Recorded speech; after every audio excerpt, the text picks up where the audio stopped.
It was 4 years ago that Dean Pike first made the long drive to his new job in Buffalo, Alberta.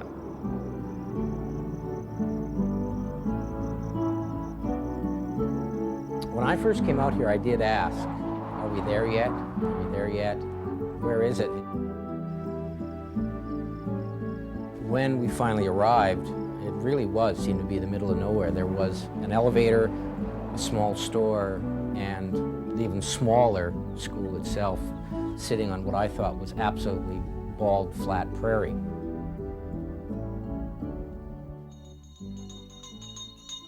Pike had come to teach in that school and be principal, because in his first year there were just 15 students from grades 1 to 9.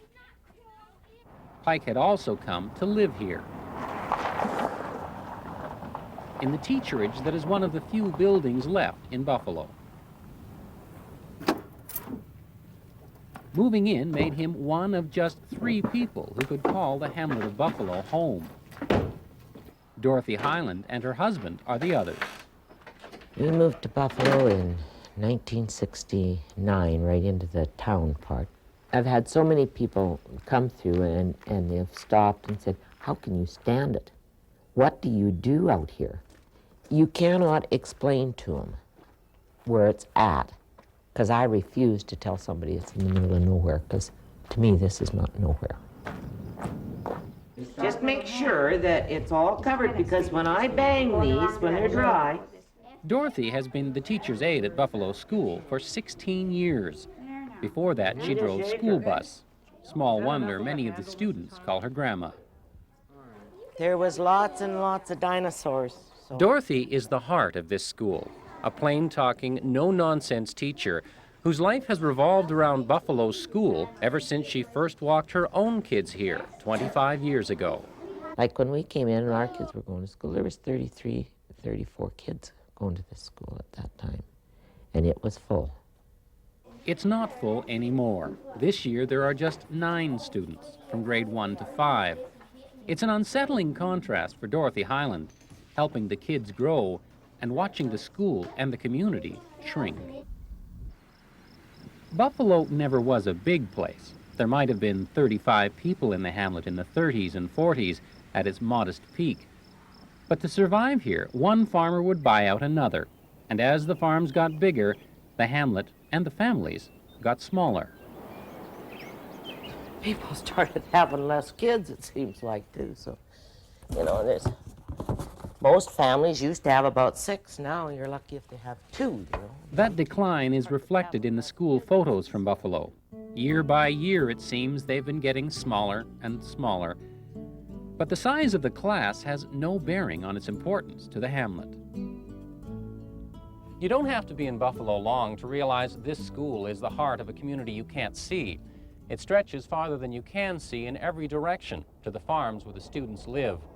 And even though it can take them more than an hour to get here by bus, when they arrive each school morning, they haven't really left home at all. This is their school, their building.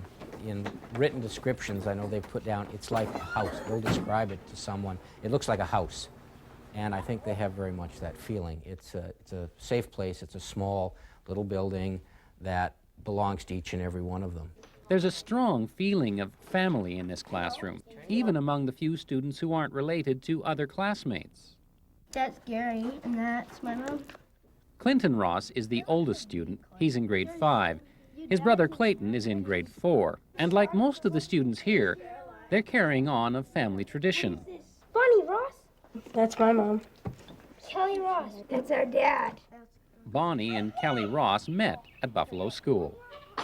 I moved here in 1972, I guess, and I was in grade 4. As soon as I moved to Buffalo, I met Bonnie. Just kind of grew from there, I guess. It grew into a family with 4 boys. Lance and Tanner were a year or 2 away from joining their big brothers at Buffalo School. Only now, they won't get that chance. After years of declining enrollment, the school division has decided it simply isn't worth what it costs to keep the school open for so few children. Good shot. A couple of weeks before the end of school, Clinton and Clayton wait for a longer bus ride to a different school, the one they will be attending come fall, when the Buffalo school will be closed.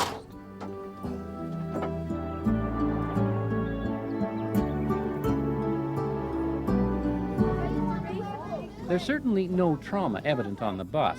The kids know they're headed for a bigger school, one that even has a gym for rainy days. Come on in. No. I'll just get you to stop at this first room, you guys, so we can see who's in grade 1 and 2. When they arrive at Jenner School, 60 kilometers west of Buffalo, the welcome is warm, and many of the faces are familiar.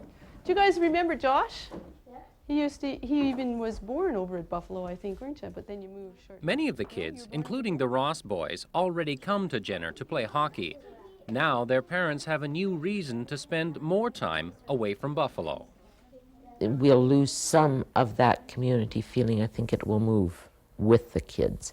I hope not all of it, but I think a lot of it will go with the kids. But there's a lot more than community feeling at stake, according to Kelly Ross. You know, you close the school down, the elevator was shut down here a few years ago. Now you close the school. What's next? Post office. Pretty soon you don't have Buffalo anymore. It becomes a dirt town, you know, they'll come in there and they'll blade it all down, there'll be nothing left.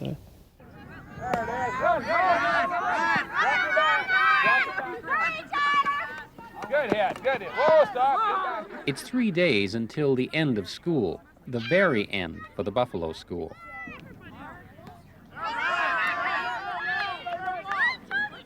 Go, Clay, all the way. Go to third. Go. Some of the locals mill about on the lawn, come for one last look at the school in operation. Did you used to teach here in this school? No, I do. Inside the school, some of the graduates from earlier years reminisce. There's Mr. Brooks right there. There's a bus driver here. Yeah. Yeah. He's married to a Ross. Ross. There are lots of older faces, but quite a few preschoolers in the playground.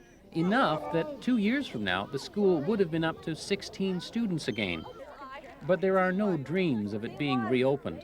Only a little wonder, perhaps, that it lasted this long. They've always wanted to shut down. I mean, this ain't the first time I remember going to school, they wanted to shut it down years ago. Let's see a hit, Lindsay. You thought you're so good. There it is. Yeah. This has been a continuous fight for years. Finally, they won, I guess. This is our last report card from Buffalo School. After 4 years, Dean Pike will move to another school in another town. Do us proud next year, guys. Just be proud of who you are and what you are, okay? We love you, okay? Dorothy Highland could never leave Buffalo. Later, time for a few last pushes on the swings. God. We'll see you. I gotta go. Bye. Bye. I'm gonna retire, I guess. How I'm going to handle that, I don't know yet, but this is home. It's always been home. But come fall, home will include a school playground that will be silent for the first time in 35 years. For the CBC Alberta News, I'm Jim McQuarrie in Buffalo.